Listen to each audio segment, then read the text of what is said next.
pick my pointer. So everybody can see my screen, and how is my audio? Is there any problem? Can you guys hear me fine? Okay, great, thank you. Good morning, everyone. This morning, I will be talking about interim risk reduction measures we developed for seepage mitigation and stability improvement at Laurel Mountain State Park water supply impoundment. This presentation will be slightly different than what we heard last session of the landslide seminars. I will not be showing pictures of big catastrophic failures or landslides. We will be talking about taking right action, right time to minimize the risk of slope failures. So project is located in Laurel Mountain State Park in Ligonier, Pennsylvania. And near top of the ski resort, there were existing 4 ponds, Blueberry Pond, Oak Pond, and 2 existing ponds as shown in the slide. And during the construction to enlarge one of the unnamed pond to provide water supply for snowmaking facilities, Pennsylvania Department of Natural Resources engaged Michael Baker to evaluate the seepage coming from downstream phase of the impoundment. So when we got engaged, the construction of this enlarged pond was nearly complete, and the surface area of the pond was approximately 1 acre. So our role in this project was to render an independent professional opinion on possible sources of the seepage and develop interim risk reduction measures to mitigate adverse impact of the seepage on stability of impoundment. Our design intent was to develop short-term measures to improve the stability of the impoundment. So to render an opinion on the seepage sources and develop these short-term measures, we reviewed the project records, construction documents, construction photos, and available published geologic data for the project site. We completed detailed site reconnaissances, static LiDAR survey. We conducted geophysical survey for the site, and we obtained commercially available 4-band multispectral color high-resolution satellite imagery for the site before and after construction to investigate the impact of construction activities on the seepage development. And we completed our sensitivity analysis for seepage and slope stability of the embankment and developed the internal risk reduction measures for construction. After our review of the project records, we understand that the sandstone was excavated at the eastern part of the enlarged pond, and the sandstone was heavily fractured and maybe exposed below the water surface near this area. And we also understand that the most part of the enlarged pond floor and the inside of the side slopes were covered by clay liner, except the eastern part of the pond. Eastern part of the pond was on rock cut, and they didn't use clay liner. And as a clay liner, they use off-site material. They use sandy-lean clay with hydraulic conductivity around 10⁻⁷ centimeter per second as a clay liner. And after review of the construction documents, we conducted detailed site reconnaissances. And you are seeing a couple pictures from our site visit. As I mentioned, nothing catastrophic. We observed some couple slumps along the downstream phase of the embankment and multiple seeps on the downstream phase of the embankment as shown in these pictures. And we developed a detailed topo plan summarizing our site reconnaissance findings. These these red shapes they do represent the seepage areas we observed during our site visit, and these locations were captured with the survey instrument during the site visit. So you can see the extent of the seepage on the downstream phase of the embankment in the slide. We also did a geophysical survey for the site. The intent of this geophysical survey was to investigate the possible geologic anomalies or the site features may result in this seepage development. So in this slide, you are seeing the location of the geophysical survey points we conducted for the site. So geophysical survey we completed include electromagnetic terrain conductivity tests. And in generally speaking, conductivity is depending on porosity, density, and the moisture content of the material. So after conducting electromagnetic measurement along these lines at the enlarged pond area, we processed the data. Okay. And we developed this electromagnetic conductivity plan for the enlarged pond. So you are seeing three different colors on this slide. Green shades represent low conductivity material. Yellow shades represent moderate conductivity material, and the blue represent higher conductivity material. So as you can see, we observe some moderate conductivity areas along the downstream face of the embankment, shown here with lighter yellow shades, and the area designated with A.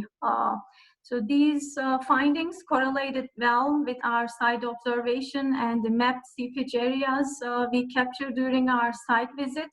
But our intent of this geologic survey was to identify some anomalies in the site which may result in seepage. But based on these results, we didn't identify any significant geologic anomalies or the site feature would account for why seepage had started on the downstream of the embankment. So to better to develop some understanding on the possible seepage sources, we also obtained images, satellite images, different time of the construction. We obtained commercially available high-resolution 4-band satellite imageries before construction, after construction, prior to pond filling, and after pond filling, to understand the impact of construction to the seepage development. And these images we obtained were processed with 3 different techniques, and those are listed on the slide. We adopted normalized difference vegetation index, normalized water difference index, and density slicing techniques to post-process these satellite imageries. So this is the satellite image you are seeing prior to pond filling, and we overlaid the seepage areas we observed during our site visit just to give us a reference. And normalized difference vegetation index basically accentuate the water features and the high moisture vegetation areas. And normalized water density index differentiate the water body from dry land. And the density slicing technique is the technique we use at the pixel level. So that technique process millions of the pixels and reprocess these NWDI indices and NDVI indices and accentuate the small difference in these indices and make the difference pop up. In regular NDVI and NWDI indices, we may not be able to see the small differences, but density slicing will make those small differences accentuate. So we can see the difference in the moisture content with the density slicing technique. So with these techniques for prior to pond filling condition, we didn't see any seepage, so seepage wasn't apparent prior to pond filling activities. So we basically repeat the same exercise for another satellite image we obtained after the pond filling activities. And the density slicing techniques we use indicated that there was some higher moisture areas developed around here with these shown as these red areas. So we were able to see some seepage development after pond filling here, as well as the downstream phase of the embankment. So seepage was apparent after the pond filling activities. So interpretation of these satellite imageries with these three techniques suggests that seepage had penetrated into the dike approximately within 2-3 months after the pond filling activities. And we developed three major or three reasons why seepage started. One of them was we were thinking seepage may be coming from two adjacent existing ponds and flowing into the enlarged pond. The other scenario we consider is the dike seepage is maybe originating from the eastern edge of the clay line. You may remember they didn't put clay line at the eastern edge of the pond. And maybe it's flowing under the existing clay liner and then following the fill lift interface within the dike embankment. And the last possible option for the seepage source was maybe seepage was migrating through the open bedrock features and flowing upward as under seepage below the dike. So after developing some possible sources for seepage and developing some understanding on the construction activities and the impact of construction to the seepage development through image processing techniques, we get into developing interim risk reduction measures and completing our seepage and slope stability analysis for the site. So we started completing a static LiDAR survey for the site. LiDAR survey basically completed to map the existing site features and develop the base plans for our construction drawings, cost estimate development, and develop the CW and slope W models for our analysis. And in this slide, you are seeing the point cloud image of the static LiDAR survey we completed for the site. And this is the post-process static LiDAR in Civil 3D. Basically, this is the topo map we developed from the LiDAR images.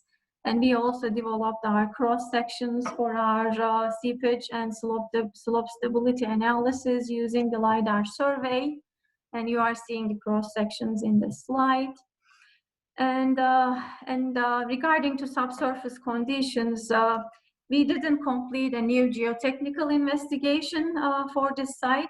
There was some available information and historical geotechnical investigation conducted by others for our use.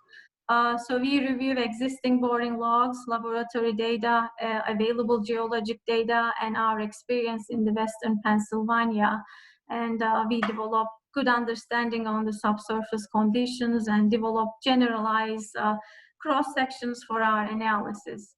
And in this slide, you are seeing two major generalized cross sections we developed for the site for our slope stability and seepage analysis.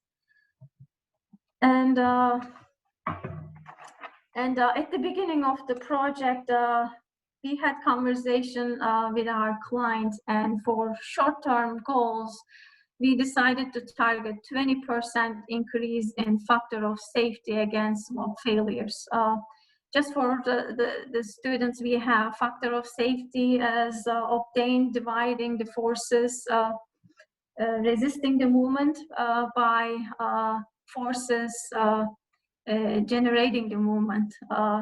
And we for our seepage and slope stability analysis, we completed sensitivity analysis to see the variation of factor of safety against slope failures with different conditions. And those different conditions includes 3 different seepage cases and a range of material properties and a couple different seepage toe berm geometry. So we looked at toe berm geometry for the final conditions, 1.75 horizontal, 1 vertical side slopes, and 2 horizontal, 1 vertical side slopes. And this is the range of strength properties we looked at. And in this slide, you are seeing the typical section of the internal remediation plan we developed. This is a seepage toe berm. Toe berm had the 10 feet wide top width, and the side slope was 1.75 horizontal, 1/1 vertical. And you are seeing the picture of the post-construction in this slide. So the construction plans were developed and construction was completed successfully. And we visited the site a couple times to make some visual observation. And based on our visual observation, it is performing well. We didn't see any new developments of slumps or the seepage. So that's all I have today.